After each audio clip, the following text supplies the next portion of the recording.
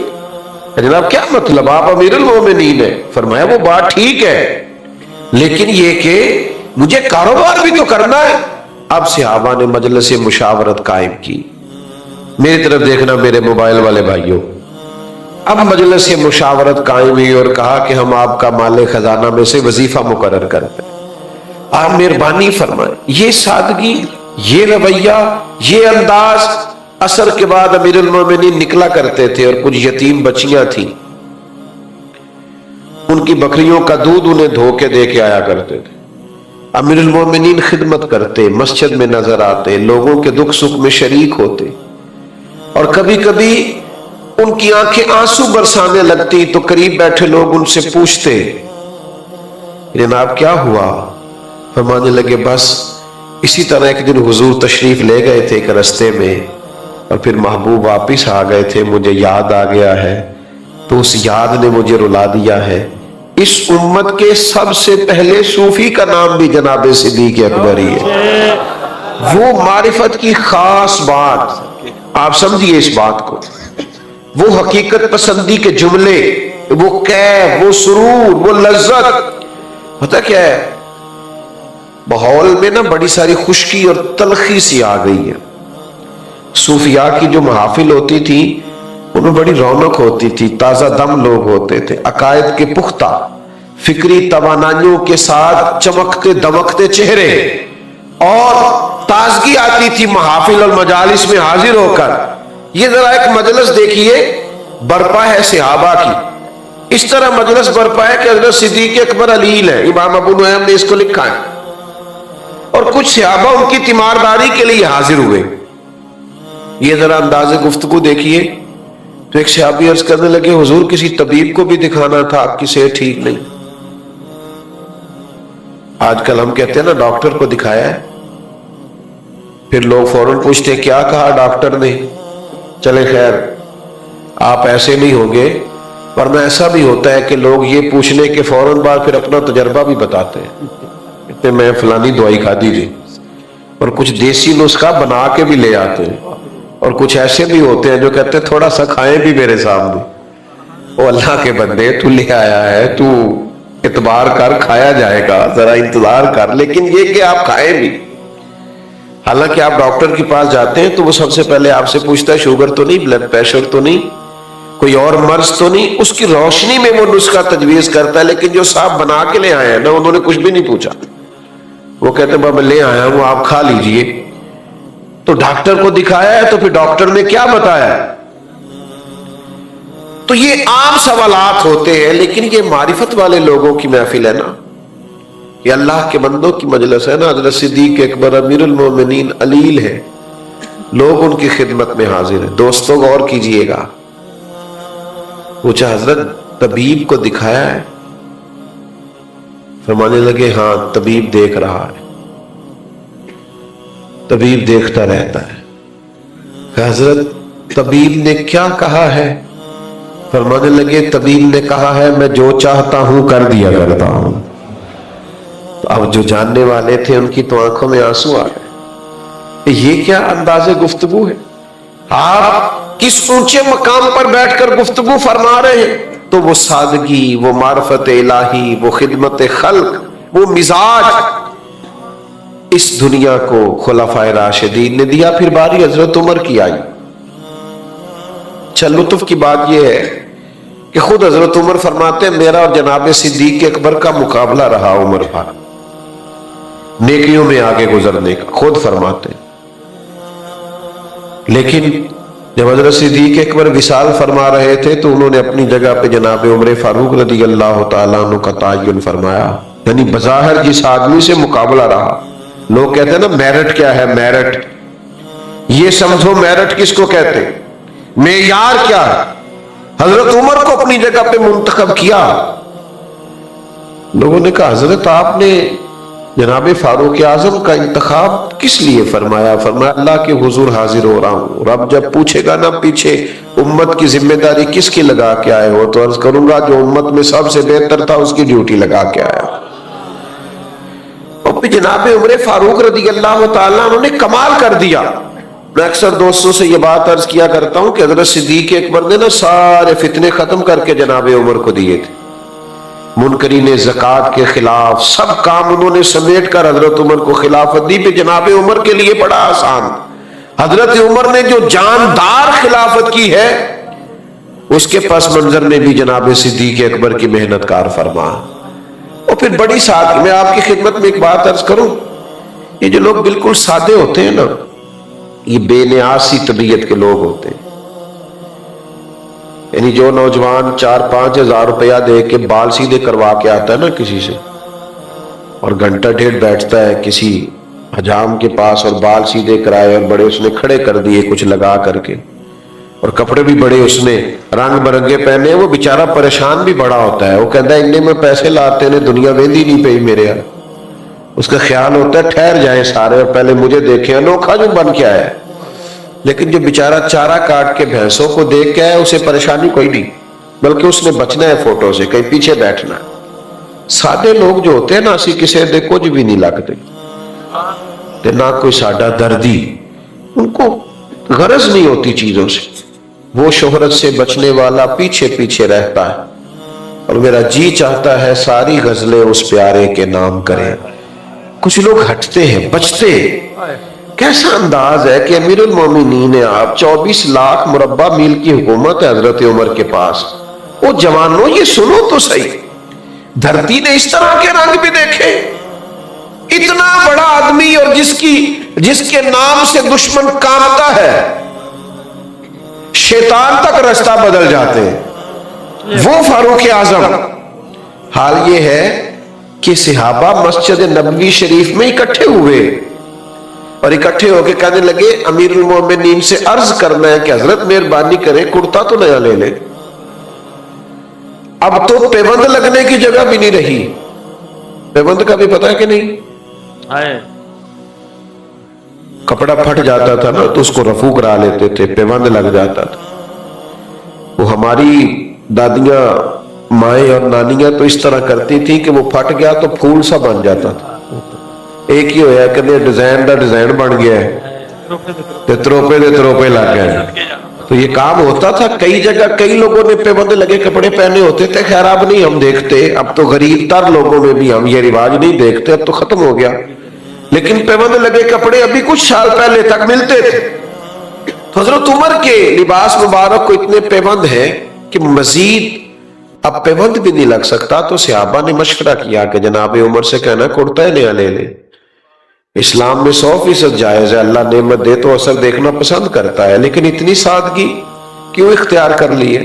اور پھر یہ کہ 25-25 ہزار دینار، 50-50 ہزار دینار بدری صحابہ کو ملتے ہیں اور جناب عمر کے حصے میں بھی آتے ہیں، پر وہ سارے باندھ کے روانہ ہو جاتے ہیں. تو ان سے کہنا ہے کہ ایک کرتا ہی نیا لے لیں. تو ایک صحابی بولے کہنے لگے بات بھی ٹھیک ہے، کہنا بھی چاہیے، اور اس شعر کا نام بھی بتاؤ جو عمر سے بات کرے گا. بات بتائیں نا کون جناب عمر سے کہے گا کرتا خریدنے کا. تو ایک صحابی بولے یہ دیکھو ان کا اعتماد کیسا تھا. آج کچھ بدنیت لوگ کیا انداز اختیار کرتے ہیں اور ان کا انداز کیسا تھا. ایک صحابی بولے اور کہنے لگے میں ایک ہستی کو جانتا ہوں جن کی بات حضرت عمر کبھی نہیں ٹالتے. کہا وہ کون ہے؟ کہا مولا علی شیر خدا رضی اللہ تعالی عنہ. ان کے بارے میں صحابہ کا اجماع تھا کہ یہ ایک دوسرے کے بغیر رہ نہیں سکتے، ایک دوسرے کی بات ٹال نہیں سکتے. کہاں سے لائے ہو تم وہ چیزیں اٹھا کر کے؟ کیوں بانٹتے ہو امت کو؟ دھرتی میں اگر کو کسی کی عزت کر کے دکھا سکتا ہے تو صحابہ نے تو ایک دوسرے کی کر کے دکھائی ہے. یہی تو معیار ہے ہمارے لیے جینے کا، سمجھنے کا اور اپنے لیے فیوز و برکات لینے کا. بھائیو یاد رکھنا حضرت عمر رضی اللہ تعالیٰ عنہ کے بارے میں مولا علی کہیں گے تو وہ کرتا لے لیں گے. حضرت علی کی خدمت میں عرض کیا گیا، فرمانے لگے بات تمہاری ٹھیک ہے، بڑے بڑے وزیر سفیر ملنے آتے ہیں اور عمر کا وہی پرانا کرتا سارا کچھ بانٹ دیتے ہیں، کرتا نیا لینے میں کیا حرج ہے؟ کہنا بھی چاہیے، بات بھی ٹھیک ہے، اور یہ بھی ٹھیک ہے میں کہوں گا تو وہ مان جائیں گے، پر میں نے کہنا کوئی نہیں. کہا جناب کیوں؟ فرمانے لگے میں مزاج جانتا ہوں. اس منصب کے بارے میں مولا علی اس کی نزاکتوں سے آگاہ ہے. کہنے لگے میں امیر المومنین سے نہیں کہوں گا، ہاں سیدہ عائشہ صدیقہ سے عرض کرو، وہ ماں کا درجہ رکھتی ہے۔ سیدہ پاک کی بارگاہ میں عرض گزار ہوئے صحابہ، پیغام دیا جناب عمر دوڑے ہوئے آئے، کچھ جگہوں پہ نہ آنا چاہیے، بس کچھ باتیں کہنے کی نہیں ہوتی، لیکن کچھ جگہوں پہ چلے جانا چاہیے، کچھ لوگوں کی بات مان لینی چاہیے، اس میں برکت ہوتی ہے، فائدہ ہوتا ہے۔ ہر جگہ دلیل نہیں، ہر جگہ بحث نہیں، حضرت عمر فوراً حاضر، اماں جی حکم ہو۔ امیر المومنین صحابہ کا خیال ہے کہ بڑے بڑے لوگ ملنے آتے ہیں اور نیا کرتا پہننے میں دین منع بھی نہیں کرتا، تو اگر آپ ایک کرتا نیا خرید لیں تو حرج کیا ہے؟ حضرت عمر فرمانے لگے آپ حکم کریں گی تو شام سے پہلے آ جائے گا، لیکن ایک بات عرض کر لوں۔ ہاں کہیے۔ تو امیر المومنین فرمانے لگے کہ جس حال میں میں ہوں نا، میں حضور کے سامنے بھی اسی طرح تھا، میری یہی کیفیت تھی جب جناب صدیق اکبر مجھ سے بلا کے مشورہ کرتے تھے، ہمیں اسی حال میں حضور نے چھوڑا ہے، ہم چاہتے ہم اسی حال میں رہیں جو رنگ ہمارا حضور کے زمانہ نور میں تھا۔ بس پھر ذرا رونے کی آواز ہی آئی سیدہ عائشہ کی، اور کہا آپ جو فرما رہے ہیں بالکل ہی درست ہے، اسی سادگی سے، لیکن اس کے ساتھ ساتھ جو ان کے مزاج کے اندر فیصلوں کی جرت تھی، اٹل بات کرنا، اصول پسندی پہ قائم ہونا، اور ہمیشہ احقاق حق کے لیے کھڑا رہنا، اور اسلامی سرحدوں اور نظریاتی سرحدوں کا محافظ رہنا، اس سے بھی کوئی انکار نہیں کر سکتا۔ حضرت عثمان غنی رضی اللہ تعالیٰ عنہ تو بہت مالدار تھے نا، ان کی سخاوت سے تو زمانہ آگاہ ہے، لیکن جب وہ امیر المومنین بنے ہیں تو 17 پیبند ان کے کپڑوں پہ بھی نظر آتے تھے۔ اپنی مقدس زندگی کو سادگی سے گزارا، عاجزی سے گزارا۔ میں کیسے عرض کروں کہ مسائل میں جکڑی ہوئی قوم ان لوگوں سے جب کام کہتی ہے جن کو وہ ٹیکس بھی دیتی ہے، جو ان کی ٹیکس سے تنخواہ بھی پاتے ہیں، تو ڈر ڈر کے سہم کے بیچاروں کو بات کرنی پڑتی ہے، لوگ تکلیف کا شکار ہوتے ہیں۔ مجھے ایک آفس میں جانے کا ایک دفعہ اتفاق ہوا، کچھ کاغذات مجھے جمع کرانے تھے، تو وہ میں نے ان کے سامنے رکھے، تو انہوں نے ان کو پڑھا، پڑھنے کے بعد کہا کہ اس میں تو فلاں کاغذ کم ہے، تو آپ کو دوبارہ اپنی یونین کونسل میں جانا پڑے گا اور یہ کاغذ بنوانا پڑے گا۔ تو میں نے کہا ٹھیک ہے، میں لوٹتا ہوں اور میں وہ بنوا کر کے لے آتا ہوں۔ تو مجھے وہ شخصیت کہنے لگی کہ آپ فلاں ہیں، میں کچھ پہچان رہا ہوں۔ میں نے کہا ہاں، میں نام تو میرا وہی ہے۔ کہ اچھا آپ ہیں، تو آپ بیٹھیے۔ پھر انہوں نے کمپیوٹر میں سے ایک کاغذ نکالا اور 2 جگہ مجھ سے سائن کرائے اور کہا آپ جائیے، آپ کا کام ہو گیا۔ تو میں نے کہا کہ ناراض مت ہوئیے گا، آپ نے میرے لیے خیر کا کام کیا ہے، پر میں کوئی اتنا خوش نہیں ہوا۔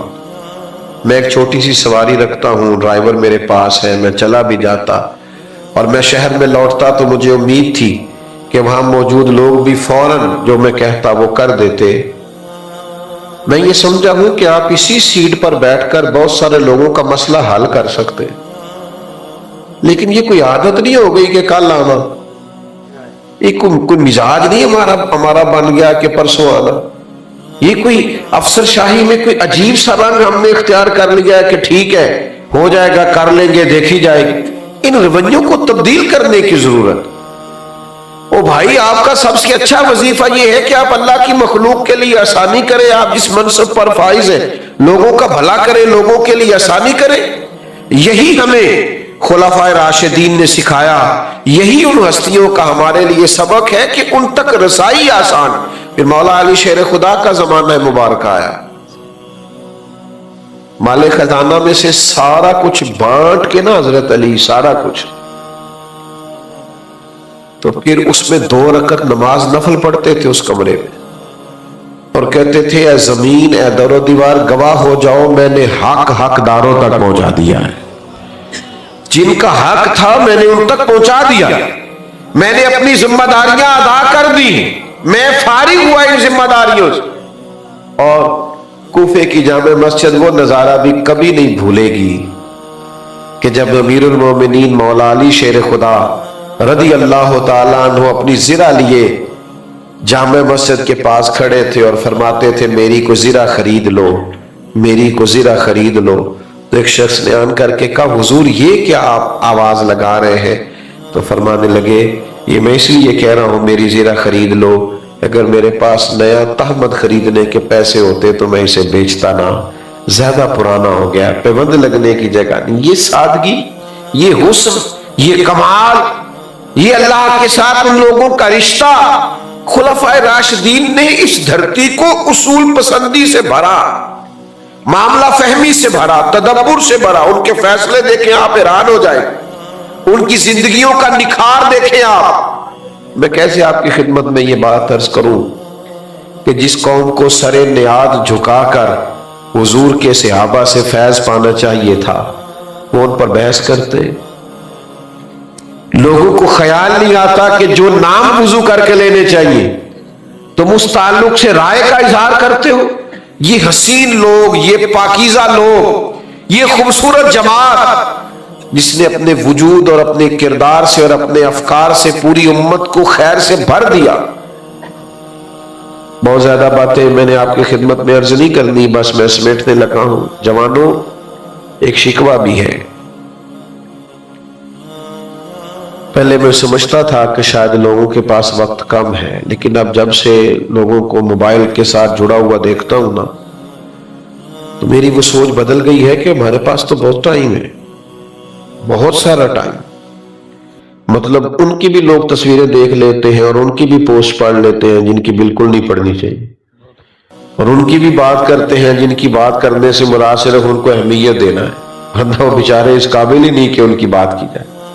بھائی چاہیے یہ تھا کہ اگر ہمارے پاس وقت تھا تو ہم خلفائے راشدین کو پڑھتے، ہم حضور کے صحابہ کو پڑھتے۔ چلیں جو کوتاہی ہم سے ہوئی ہے ہم بھی مانتے، ہم نے آپ کو نہیں بتایا کہ حضرت عمار ابن یاسر کیا ہے، ہم نہیں بتا سکے کہ حضرت زبیر بن عوام کی شان کیا ہے، ہم نہیں بتا سکے قوم کو کہ حضرت طلحہ بن عبید اللہ کی عظمت اور فضائل کیا ہے، ہم نہیں بتا سکے آپ کو کہ حضرت عبداللہ ابن مسعود سے میرے نبی کریم کتنی محبت فرماتے، حضرت ابی بن کعب کا درجہ کیا ہے، کیا جلالت تھی، کیا شان تھی، کیا دبدبا تھا جناب خالد بن ولید کا۔ کاش ہم اپنی قوم کو سنا پاتے کہ کس قدر بڑی عظمتوں کے مالک تھے حضرت سلمان فارسی، حضرت مقداد کی شان کیا تھی، ہم تذکرہ نہیں نہ کر سکے۔ ہم نے اس طرح اپنی قوم کو وہ ساری چیزوں سے آگاہ نہیں کیا۔ یہ کس بصیرت کے لوگ تھے، یہ کس کمال کے لوگ تھے، کیا انہوں نے شانیں پائی تھیں، کیا سوسائٹی کو انہوں نے اپنے کردار سے نوازا ہے، کس طرح ماحول میں ان کے آنے سے حسن پیدا ہوا ہے، خوبصورتی آئی ہے۔ دوستو یاد رکھنا، آج بھی جو لوگ چمکیں گے اور جن کی عظمتیں بڑھیں گی وہ حضور کے غلاموں کے غلام بن کے چمکیں گے۔ تیرے غلاموں کا نقش قدم ہے راہ نجات، وہ کیا بھٹک سکے جو یہ چراغ لے کے چلے۔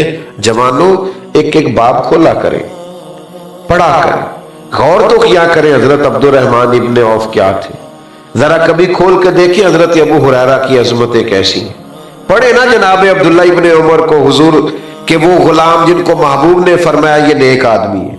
حج کے سب سے زیادہ مسائل حضرت عبداللہ ابن عمر جانتے، اتنا بڑا آدمی، اتنا صالح آدمی، اتنا عالم آدمی، لیکن کیا کرے، نہ ہمارے ہاں یہ جمعوں کے عنوانات بنتے ہیں، نہ ان کے نام پر ہم محافل کا انعقاد کرتے ہیں، نہ ہم یہ کرتے ہیں کہ ریسرچ کرنے والے لوگوں کو اس طرف لگائیں۔ یہ بڑے خوبصورت اور عظیم لوگ ہیں، حضور نے ایسی جماعت تیار کی ہے جس طرح میرے نبی کی مثل کوئی نہیں، اس طرح نہ حضور کے صحابہ کی کوئی مثل ہے، نہ اولاد رسول کی کوئی مثل، ان کی کوئی مثال نہیں دی جا سکتی۔ یہ غیر معمولی لوگ تھے، یہ کمال لوگ، انفرادیت اللہ نے دی تھی۔ جس کو پڑھتے جائیں گے آپ کے دل کے دریچے کھلتے جائیں گے، ذہن وسعت پاتا جائے، آپ محسوس کریں گے اندر نور داخل ہو رہا ہے۔ ان لوگوں کی باتوں میں کبھی نہ آنا جو بیچارے صرف اپنی تقریریں چمکانے کے لیے اور صرف یہ کہ چند جملوں کا سہارا لے کر کچھ منطقی اور فلسفی باتیں بیان کر کے معاذ اللہ ان لوگوں کے بارے میں کوئی رائے دینا چاہتے ہیں. بڑے کمزور لوگ ہیں. ان بیچاروں کے پاس کوئی ایسی بات نہیں ہے جو قابل توجہ ہو. یہ لوگ ہی بہت بڑے ہیں, ان کی بات ہی بہت بڑی ہے, ان کا کردار ہی بہت بڑا ہے. بس جڑے رہنا, جڑے رہو گے تو بچے رہو گے. حضور کے صحابہ نبی پاک کی اولاد کے ساتھ جمے رہیں گے تو آپ محسوس کریں گے کہ ہمیشہ ہمیشہ طبیعت تازہ ہے, عقیدہ مضبوط ہے اور عمل کا رستہ آسان ہے. اللہ تعالی میری اور آپ کی حاضری اپنی بارگاہ میں قبول فرمائے. وما علینا الا البلاغ.